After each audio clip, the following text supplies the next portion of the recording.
glória em mim penetra e sai louvor. Quem lembra? Entrando no santo dos santos, para ver a face do meu Senhor. Então sua glória em mim penetra e sai louvor. Maranatá, oh Maranatá, ora vem, Senhor Jesus. Maranatá, Maranatá, oh Maranatá, ora vem, Senhor Jesus. Aleluia. Glória a Deus. Parece que foi ontem, pastor. Parece que foi ontem. O tempo passou rápido. E eu fiquei pensando como as coisas acontecem na vida da gente. Eu olho para o Senhor como o Senhor está assim mais maduro. Aqui, eu lembro a primeira vez que eu preguei aqui, foi no livro de Efésios, falando sobre o poder do sangue de Jesus para curar-nos do nosso pecado e dos pecados. E eu lembro que quando eu terminei a pregação, o pastor disse: eu quero falar com você.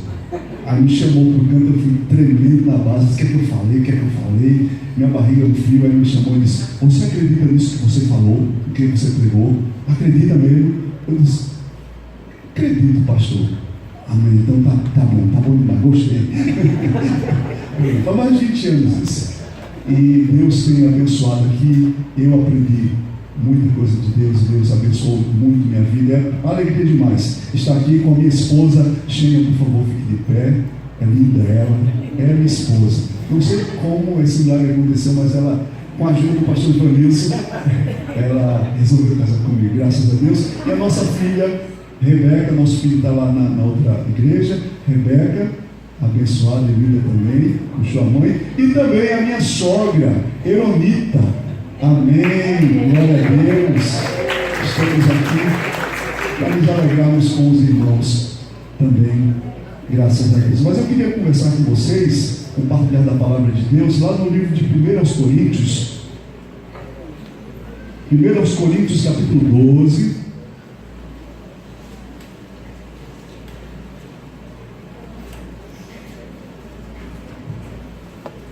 1 Coríntios capítulo 12. Eu prometo que eu vou ser bem breve, para a gente se congratular ainda, aproveitar esse tempo de celebração na presença do Senhor.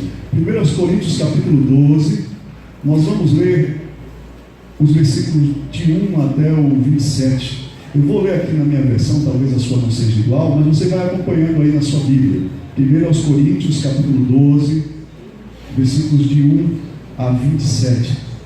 Diz assim a palavra do Senhor: a respeito dos dons espirituais, não quero, irmãos, que sejais ignorantes. Sabeis que outrora, quando erais gentios, deixáveis conduzir-vos aos ídolos mudos, segundo erais guiados. Por isso vos faço compreender que ninguém que fala pelo Espírito de Deus afirma anátema a Jesus. Por outro lado, ninguém pode dizer Senhor Jesus, senão pelo Espírito Santo. Ora, os dons são diversos, mas o Espírito é o mesmo. Você pode repetir comigo esse versículo 4? Ora, os dons são diversos, mas o Espírito é o mesmo. E também há diversidade nos serviços, mas o Senhor é o mesmo. E há diversidade nas realizações, mas o mesmo Deus é quem opera tudo em todos. A manifestação do Espírito é concedida a cada um visando a um fim proveitoso. Porque a um é dada mediante o Espírito a palavra da sabedoria, e a outro, segundo o mesmo Espírito, a palavra do conhecimento, a outro no mesmo Espírito a fé, e a outro no mesmo Espírito dons de curar, a outro operações de milagres, a outro profecia, a outro discernimento de Espírito, a um variedade de línguas e a outra capacidade de interpretá-las. Mas um só e o mesmo Espírito realiza todas estas coisas, distribuindo-as como lhe apraz a cada um individualmente. Porque assim como o corpo é um e tem muitos membros, e todos os membros, sendo muitos, constituem um só corpo, assim também com respeito a Cristo. Pois em um só Espírito todos nós fomos batizados em um corpo, quer judeus, quer gregos, quer escravos, quer livres, e a todos nós foi dado beber de um só Espírito. Porque também o corpo não é um só membro, mas muitos. Se disser o pé, porque não sou mão, não sou do corpo, nem por isso deixa de ser corpo. Se o ouvido disser, porque não sou olho, não sou do corpo, nem por isso deixa de ser. Se todo o corpo fosse olho, onde estaria o ouvido? Se fosse ouvido, onde o olfato? Mas Deus dispôs os membros, colocando cada um deles no corpo como lhe aprouve. Se todos, porém, fossem um só membro, onde estaria o corpo? O certo é que há muitos membros, mas um só corpo. Versículo 21. Não podem os olhos dizer à mão, não precisamos de ti, nem ainda a cabeça aos pés, não preciso de vós. Pelo contrário, os membros do corpo que parecem ser mais fracos são necessários, e os que nos parecem menos dignos do corpo, a estes damos muito maior honra. Também os que em nós não são decorosos revestimos de especial honra, mas os nossos membros nobres não têm necessidade disso. Contudo, Deus coordenou o corpo, concedendo muito mais honra àquilo que menos tinha, para que não haja divisão no corpo. Pelo contrário, cooperem os membros com igual cuidado em favor uns dos outros, de maneira que se um membro sofre, todos sofrem com ele, e se um deles é honrado, com ele todos se regozijam. Ora, vós sois corpo de Cristo e individualmente membros deste corpo. Vamos orar ao Senhor. Pai querido, Senhor poderoso Deus, honra, glória, louvor, domínio, majestade sejam dados a Ti, Senhor, porque não há outro Deus além de Ti. Nós Te adoramos, nós bendizemos o Teu nome, nós nos regozijamos na Tua presença. Tu que és o Senhor da igreja, Tu que és o cabeça do corpo, Tu és o soberano rei, aquele que governa sobre todas as coisas. Nós rendemos o nosso coração diante da Tua presença, diante da Tua glória, para ouvir a Tua voz. Usa-me, Senhor, na Tua misericórdia e graça, Senhor. Ó Deus, abençoa os nossos irmãos, cada irmão aqui nesse lugar, que todos nós sejamos tocados pelo poder do Teu Santo Espírito, em nome de Jesus. Amém. Graças a Deus. Irmãos, talvez a carta aos Coríntios seja uma das mais interessantes de a gente ler e procurar entender a dinâmica da igreja, e de uma igreja que Paulo amava, apesar dos pesares. Às vezes a gente acha que Paulo tinha alguma briguinha, algum problema com aquela igreja, mas toda a ação de Paulo pastoral era reflexo do seu amor por aquele povo, por aquela igreja na qual ele investiu o seu tempo, o seu ministério, e ele viu frutos nascendo ali no coração daqueles irmãos. Mas apesar de ser uma igreja fruto do ministério do apóstolo Paulo, que era assim feito pastor de Vanilson, dedicado, aplicado, homem que pregava a palavra de Deus, uma igreja que nasceu com um púlpito sadio, era uma igreja, apesar de tudo isso, era uma igreja que começou a apresentar problemas. Uma igreja que a despeito de uma doutrina, de uma teologia sadia, ela tinha uma prática que merecia exortação, repreensão, correção. Então Paulo escreve essa carta aos Coríntios, as duas cartas, nesse exercício pastoral, no sentido de levar correção, levar uma luz, para que aqueles irmãos pudessem entender qual era a natureza do seu chamado, da sua vocação. A igreja de Corinto era uma igreja que gostava de matemática, e a parte da matemática que ela mais gostava era divisão. Era uma igreja que gostava de se dividir. Um dizia que era de Paulo, outro era de Apolo, eu sou desse, eu sou daquele, e qualquer coisa era motivo para formarem-se os grupos, e não eram pequenos grupos para estudo bíblico, mas eram grupos que se reuniam em torno de um interesse próprio, interesse comum, e isso trazia muitos problemas para a igreja. A igreja aos Coríntios não era uma igreja com muitos problemas na parte teológica, como era a igreja dos Gálatas, que Paulo teve que questionar qual era o evangelho que eles estavam vivendo, qual era a pregação que estava aquecendo o coração deles. Era outro evangelho que estava tomando conta do coração dos Gálatas. Com Coríntios não, com os Coríntios não. Com os Coríntios, Paulo tinha que agir, ministrar no que se referia à prática, à vida cristã, o exercício do cristianismo. E para que isso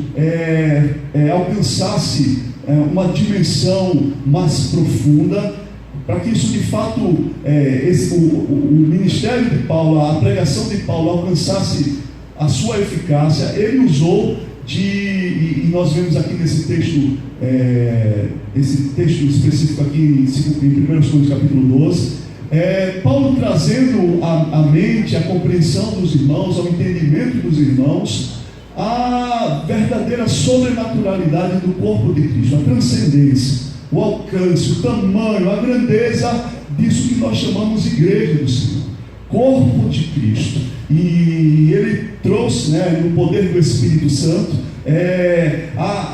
essa verdadeira dimensão, a dimensão da nossa vocação como família de Deus. E bem claramente ele fala isso de uma maneira muito precisa, de nós como um corpo de Cristo, instrumentos nas mãos do Senhor para a manifestação da sua glória. Então nesse texto aqui a gente vai encontrar algumas coisas que Paulo, no poder do Espírito Santo, trouxe ao coração dos irmãos, no sentido de aguçar o discernimento acerca do corpo de Cristo, para que de fato algumas mazelas, alguns desvios na prática, e especificamente no que se referia ao espírito de divisão, ao espírito que contribui para a dissensão, Paulo queria atingir esse espírito que divide, que faz com que a gente se afaste, que faz com que os membros busquem isolar-se em pequenos núcleos, e assim a força que há na unidade, embora haja uma diversidade, essa força seja diminuída, Quando a gente se divide, quando a gente não compreende esse caráter comunitário, essa força que há no sermos uma família, sermos um corpo, a igreja perece, a igreja se enfraquece. Então nós vamos perceber nesse texto, 1 Coríntios capítulo 12, algumas coisas. Paulo, no poder do Espírito Santo, procurava aguçar no discernimento daqueles irmãos para entender o caráter, a sobrenaturalidade, o poder, o instrumento poderoso que é o corpo de Cristo nas mãos do nosso Deus. Amém? Vamos nessa jornada em nome de Jesus. A primeira coisa que Paulo tentou trazer aos irmãos, chamar ao discernimento dos irmãos, é que no corpo de Cristo há um Espírito presente e atuante. No corpo de Cristo, nesse instrumento nas mãos de Deus chamado corpo de Cristo, há um Espírito atuante, um Espírito presente. A gente vê isso nos versículos de 1 até o versículo 11. Lá nesse primeiro momento a gente encontra Paulo falando desse Espírito que age no meio do povo de Deus. Você crê que o Espírito Santo de Deus está aqui? Amém. Você crê que o Espírito Santo de Deus é poderoso para trazer a realidade, a vontade de Deus nas nossas vidas? Deus está agindo no nosso meio no poder do seu Espírito. O Espírito de Deus é um Espírito presente e atuante. O nosso Deus não está morto, Ele não é um ídolo inerte. Quando ele fala aos Coríntios, ele diz, olha, lá no versículo 2 ele diz assim: vocês quando eram gentios, se deixavam conduzir aos ídolos mudos segundo eres guiados. Antigamente, os ídolos de vocês eram ídolos mudos, ídolos inertes, não agiam, não faziam nada, mas agora o tempo da ignorância passou. Amém? O tempo da ignorância passou, porque agora vocês servem a um Deus que fala. Vocês servem a um Deus presente. Há um Deus que age, um Deus atuante. O Espírito de Deus se move no meio da igreja, mostrando, revelando o poder e a vontade de Deus para as nossas vidas. E nós servimos a esse Deus. Esse Espírito presente e atuante nos atrai a Jesus, nos faz confessar Jesus e nos faz anunciar Jesus. Aleluia! É Ele que nos conduz ao Senhor. No versículo 3 ele diz: olha, ninguém fala pelo Espírito de Deus, afirma anátema Jesus, mas senão Jesus Senhor. Esse é o grito, esse é o brado, essa é a confissão daquele que está sendo movido pelo Espírito Santo. É Ele que nos atrai, foi Ele que nos conquistou, foi Ele que alcançou o nosso coração. Messias, quando você estava lá perdido, o Senhor um dia te conquistou, Ele te alcançou, Ele falou e tem falado no teu coração, mediante a ação e o poder do seu Santo Espírito. Aleluia! E Deus tem falado assim, continua falando no meio do seu corpo, ainda hoje, irmãos, porque o nosso Deus não está morto. O nosso Deus é um Deus vivo. Ele é atuante, Ele está no nosso meio, Ele aquece o nosso coração, Ele traz poder, Ele revela a sua vontade, Ele nos guia, nos orienta, porque Ele é um Deus vivo. Aleluia! O Espírito de Deus também é um Espírito dinâmico, criativo, poderoso e é Senhor também. Paulo, nos versículos 4 até o versículo 11, revela essa ação dinâmica e poderosa do Espírito Santo. No versículo 4 ele diz: os dons são diversos, mas o Espírito é o mesmo. E há também diversidade do serviço, mas o Senhor é o mesmo. Diversidade das realizações, mas o Deus é o mesmo. E a manifestação do Espírito é concedida a cada um com fim proveitoso, porque o Espírito Santo quer agir. O Espírito Santo quer mostrar a presença de Deus, quer revelar que Deus está entre nós, irmãos. Ele não está parado, não está dentro de uma caixa, Ele não está dentro de um dogma, Ele não está dentro de uma ideia. O Espírito Santo está dentro de nós. Aleluia! E a presença do Senhor revela dinamismo, criatividade, porque Ele tem dons e os dons do Senhor são diversos. Ele não tem somente um dom, Jesus.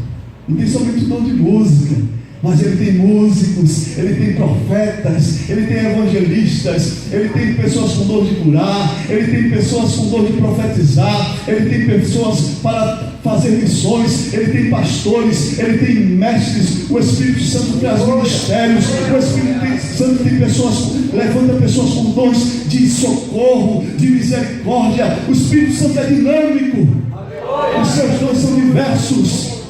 O nosso Deus é poderoso e o nosso Deus é Senhor. No versículo 11 diz assim sobre o Espírito: mas um só e o mesmo Espírito realiza todas essas coisas, distribuindo-as como lhe apraz a cada um individualmente. Aleluia! Ele faz tudo isso como Ele quer. Não é como eu quero, não é como o pastor quer, não é como a gente tenta determinar.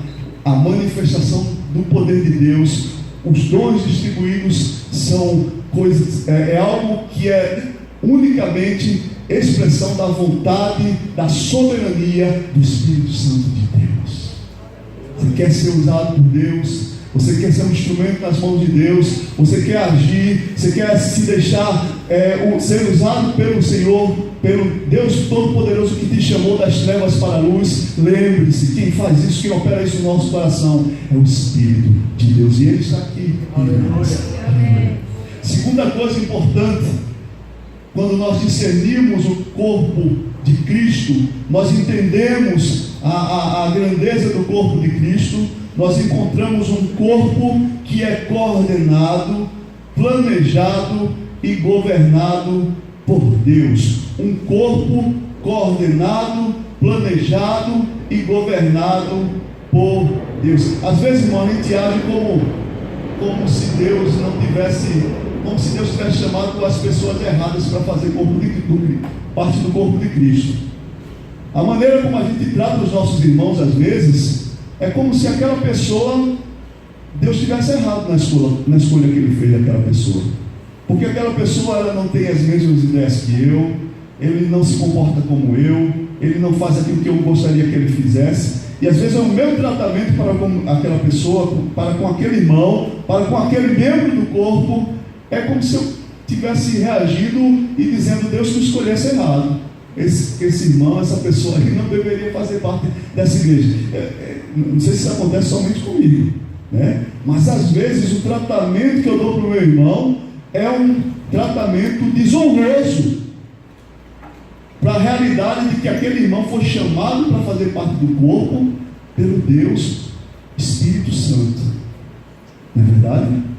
E aí eu distrato, eu desonro, eu não estendo a mão, eu não socorro, eu olho de lado, eu dou preferência a outro, porque na minha maneira de agir, pelo menos na minha expressão, na minha prática, eu estou desse entendimento, desse chamado, dessa consciência de que todos nós somos membros de um só corpo. O corpo do qual nós fazemos parte é o corpo de Cristo. E Cristo tem um corpo e nós fomos colocados, encaixados nesse corpo pela mão do nosso Deus, pela operação do Espírito Santo. Se você está aqui nesse lugar, se você faz parte dessa igreja, se você faz parte desse corpo, que é parte do corpo de Cristo, você está porque o Espírito Santo colocou você. Amém, Ana Paula? O Espírito Santo colocou você. E quem sou eu para questionar o poder, a vontade, a autoridade do Espírito Santo de Deus, que aprove a Ele colocar no mesmo corpo o meu irmão que pensa diferente de mim, que está do meu lado e que eu não me sinto bem? Quem sou eu para questionar a autoridade do Espírito Santo de Deus? Nós fazemos parte desse corpo, um corpo chamado a igreja. A formação desse corpo é obra exclusiva de Deus. Versículo 18 diz assim: mas Deus dispôs os membros, colocando cada um deles no corpo como lhe aprouve. Que coisa maravilhosa! Deus olhou para você, olhou para mim, olhou para a dona Eronita e Ele disse: eu vou colocar essa pessoa no corpo de Cristo. Eu vou fazer esse irmão, essa pessoa, fazer parte da igreja, da minha igreja. Ele escolheu, Ele chamou, pelo poder da sua palavra, Ele conquistou o nosso coração pela pregação do Evangelho. Nós nos rendemos a esse chamado, a essa vocação, e Ele encaixou. E aí? Que questionamento a gente vai levantar? Se não nos dobrarmos à autoridade, à soberania e à suprema vontade. Se Ele me chamou, irmão, então Ele chama qualquer um. Se Ele me chamou, então Ele conhece o meu coração. Se Ele teve coragem de me chamar, eu pensei que Ele tem muitos irmãos ainda meus a chamar e a colocar nesse corpo. E há, irmãos, um só corpo. Não há margem. Há um só corpo. Versículo 20. O certo é que há muitos membros, mas só um corpo. Então não tem essa. Se você quer fazer parte da igreja, você vai fazer parte de um corpo. E se fizer parte de um corpo, você vai encontrar muita gente diferente de você. Muita gente que pinta o cabelo de outra cor, que você não gosta. Muita gente que usa camisa que não te agrada, né? Que a moda dele é diferente da sua, que o jeito de falar é diferente. Um fala mais intelectual, mais encostado, aleluia, glória a Deus. Outro fala mais, né, mais nordestino, mais aberto. Mas é tudo filho. Todo mundo faz parte do corpo. Todo mundo faz parte dessa mesma família. E o nosso chamado, a nossa vocação, a nossa glória é podermos nos amarmos uns aos outros, apesar dessas diferenças, apesar das dificuldades, das individualidades. Deus manifesta a sua glória, a sua majestade, a sua sabedoria, a sua grandeza exatamente na diversidade que nós encontramos na igreja. E eu gosto de ir assim, o outro não gosta. E eu canto assim, eu canto de outra forma, eu bato palma, outro não bate, mas em tudo Deus é glorificado. Aleluia. E a terceira e última coisa, irmãos. Terceira e última coisa, nós entendemos né, nessa exortação que Paulo faz, esse chamamento para entender e discernir o corpo de Cristo, nós entendemos que existem muitos membros no corpo de Cristo, muitos membros, e apesar dessa diversidade, todos os membros, todos são necessários uns aos outros. Muitos membros e todos necessários uns aos outros. Nós somos membros, porém indissociáveis. Versículo 25 diz assim: para que não haja divisão no corpo. Diga comigo: não haja divisão no corpo. Não haja divisão no corpo. Você pode dizer para o seu irmão do lado aí: para que não haja divisão no corpo. Não pode dividir. A igreja de Corinto gostava de divisão, mas o Espírito Santo gosta de quê? União, adição, somar, juntar. Aleluia!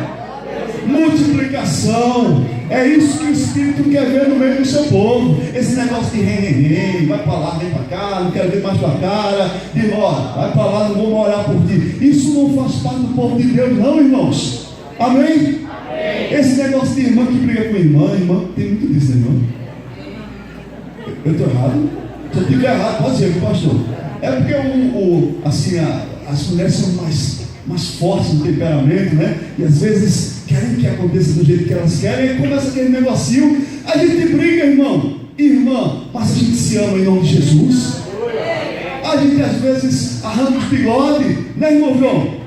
A gente está arrancando os bigodes, mas a gente pede perdão um ao outro, a gente se abraça, a gente canta junto. No domingo a gente brigou, mas no outro a gente está abraçado de novo, celebrando a alegria na presença do Senhor, porque é muito bom isso, irmãos. Onde é que a gente vai encontrar outro lugar assim, onde a gente pode ver as nossas diferenças, colocar tudo isso em cima da mesa, conversar e brigar às vezes, e depois está tudo curado pelo Espírito Santo?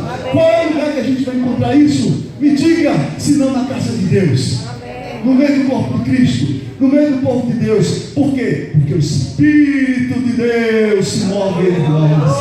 O Espírito de Deus, somos muitos membros, porém indissociáveis. Nós não podemos nos dividir. Você não pode olhar para mim e dizer: não gosto de você, vai embora, não faz mais parte da minha vida, porque eu vou fazer eternamente parte da sua vida.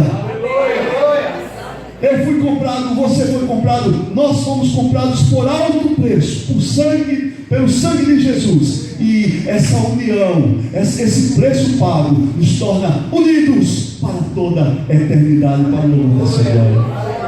Muitos membros, porém indissociáveis. Muitos membros mutuamente necessários. Nós precisamos uns dos outros. No versículo 21 está escrito: não podem os olhos dizer à mão: não precisamos de ti, nem ainda a cabeça aos pés: não preciso de vós. Paulo fala isso fazendo uma ilustração, uma alusão a essa mutualidade no serviço e na necessidade que nós temos uns dos outros. Tem aquele cântico que a gente aprende na escola dominical: eu o quê? Preciso de você, você precisa de mim. Nós precisamos de Cristo. Eu preciso de você, meu irmão. Há uma interdependência, há uma relação que Deus estabeleceu para que nós entendamos o quanto os outros têm valor para a nossa vida, o quanto nós somos dependentes uns dos outros. Deus não deu autonomia a ninguém. Deus não nos fez autônomos. Deus não nos fez independentes. Deus nos fez dependentes uns dos outros. E isso está evidente na maneira sábia, na maneira maravilhosa como o Espírito Santo distribui dons. Ele não coloca todos os dons numa pessoa só. É assim? Ele dá dons a todo mundo, a uma pessoa só, todos os dons. Diz a palavra que ele distribui os dons. A um ele faz isso, a um ele faz apóstolo, a um ele faz profeta, a um ele faz evangelista, a um ele dá dom de cantar, a um ele dá dom de contribuir, a um dá dom de misericórdia, a um ele dá dom de ajudar na recepção de pessoas, a um ele dá dom de fazer fazer visitação, a um ele dá dom de ir aos hospitais, de evangelizar, mas ele divide, distribui dons, de maneira que nós vamos entendendo na jornada e na caminhada que nós precisamos uns dos outros. E quando eu estou cabisbaixo, quando eu estou triste, quando eu estou amargurado, quando eu estou desfalecendo, eu tenho no corpo de Cristo aquele irmão, aquela irmã que tem um dom especial de perceber isso, de chegar do meu lado e sentar e dizer: posso orar por você? Você está com algum problema? Você quer dividir comigo? E essa pessoa tem um talento especial dado por Deus, pelo Espírito Santo, para dividir as cargas, para ouvir a nossa voz e chorar com a gente. E aí a gente está num sufoco, a gente está numa situação que não sabe resolver, e Deus levanta um irmão, uma irmã que tem uma visão, uma experiência, uma possibilidade, um talento maior, um dom de Deus para nos ajudar, e assim a gente vai se ajudando, em nome de Jesus. Amém? A gente não é partido político não. Partido político, um quer engolir o outro, um quer ser mais do que o outro, um quer ter um cargo maior. A gente é corpo de Cristo, no corpo de Cristo somos iguais, porque só existe um Senhor, e o nome dele é Jesus. Muitos membros necessários uns aos outros, e muitos membros mutuamente responsáveis. Você é responsável pelo seu irmão. Talvez essa seja uma das coisas mais difíceis de se entender e de se exercitar, é a responsabilidade mútua, é a postura, é a atitude de alguém que entende que é responsável pela vida do outro. E a Bíblia revela, o Espírito de Deus nos revela, Paulo em Coríntios nos revela, que nós somos responsáveis uns pelos outros. No versículo 26 ele diz: de maneira que, se um membro sofre, todos sofrem com ele, e se um deles é honrado, com ele todos se regozijam. Você sabia que você não é responsável somente pela sua família, pelos seus filhos, pela sua esposa, pelo seu esposo? Você é responsável também pela vida do seu irmão, pela vida desse que está, ou dessa que está aí do seu lado. Você é responsável por ele. E é uma responsabilidade que deveria nos chamar a uma vida de oração pelo próximo, que deveria nos chamar e nos exortar a usarmos mais os nossos ombros a favor dos nossos irmãos, usar os nossos ouvidos a favor daquele que senta no mesmo banco, às vezes no mesmo banco que as pessoas, que estão nessa mesma igreja, e a gente é incapaz às vezes de fazer uma simples pergunta. Você quer uma oração? Você quer dividir um pedido ao Senhor, que a gente pode orar juntos? Isso parece tão simples, mas isso tem um efeito nesse exercício da mutualidade muito grande, porque nós somos responsáveis uns, assim, que um dos exemplos de responsabilidade pela vida dos outros, eu via isso muito naquele técnico de voleibol, o Bernardinho, né? Eu achava incrível, e ainda acho, como ele, embora não estivesse jogando ali, não fosse um jogador efetivamente, mas a maneira quase que louca e destemperada que ele ficava no lado da quadra, lutando, torcendo, vibrando por cada ponto, por cada ganho, por cada ponto feito, por cada vitória dos seus jogadores, porque ele tinha uma responsabilidade com aqueles meninos ali. Ele dividia, o coração dele vibrava com eles também, como se de fato ele fosse um jogador com eles também. Talvez isso para mim seja um dos exemplos, humanamente falando, mais claros de como a gente precisa vibrar com as vitórias dos nossos irmãos. Aleluia. Vibrar quando os nossos irmãos estão sendo vitoriosos, caminhando, crescendo, amadurecendo, como a gente viu o André, Henrique aqui, vibrar com isso, aleluia. Deus te curou, meu irmão. Isso é Deus agindo na tua vida. E a igreja se levanta, a igreja vibra, a igreja dá glórias a Deus, porque nós somos responsáveis pela vida do Henrique, como somos responsáveis pela vida de cada adolescente, de cada jovem, de cada ancião, de cada pessoa que está aqui. Nós somos responsáveis uns pelos outros. Aleluia. Amém. Mas da mesma forma que nós vibramos e nos alegramos com as alegrias dos nossos irmãos, nós também somos convocados a padecermos, a sofrermos, a chorarmos quando o nosso irmão estiver chorando também, a dividirmos a carne, a compartilhar, né? A dividir a dor do coração do outro. Isso é difícil para a gente. Deus abra o nosso coração. Deus tenha misericórdia de nós.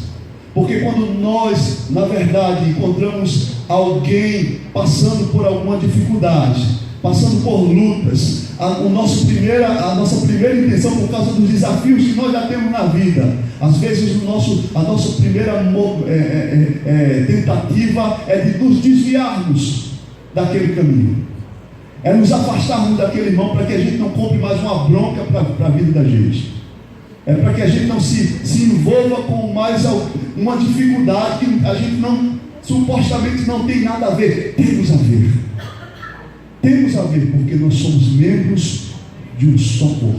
Aleluia. E nós temos por Pai só um, o nosso Deus. Nós somos irmãos. Nós fazemos parte desse corpo e nós somos responsáveis uns pelos outros. Queridos, que Deus possa de fato abrir os nossos olhos. Eu achei maravilhoso o tema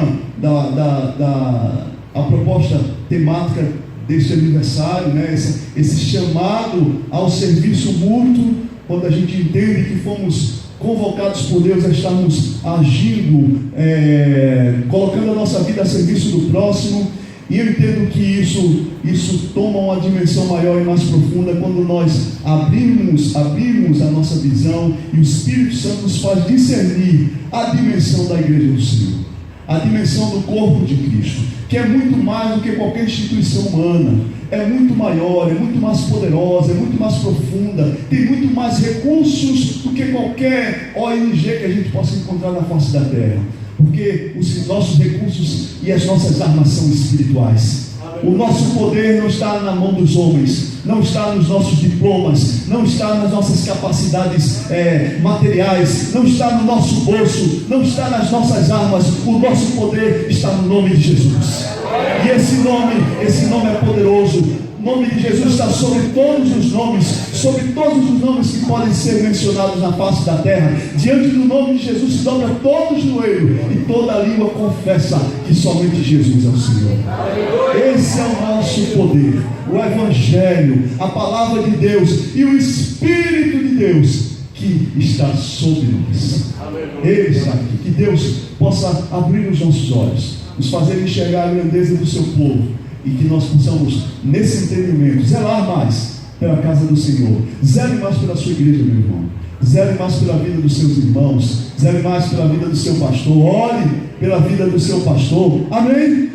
Oremos, sirvamos. Você foi chamado para servir a Deus aqui na igreja congregacional Vale da Bênção, em Boa Viagem. Vamos orar ao Senhor. Pai, poderoso Deus, Deus de toda a terra, Tu és santo, santo.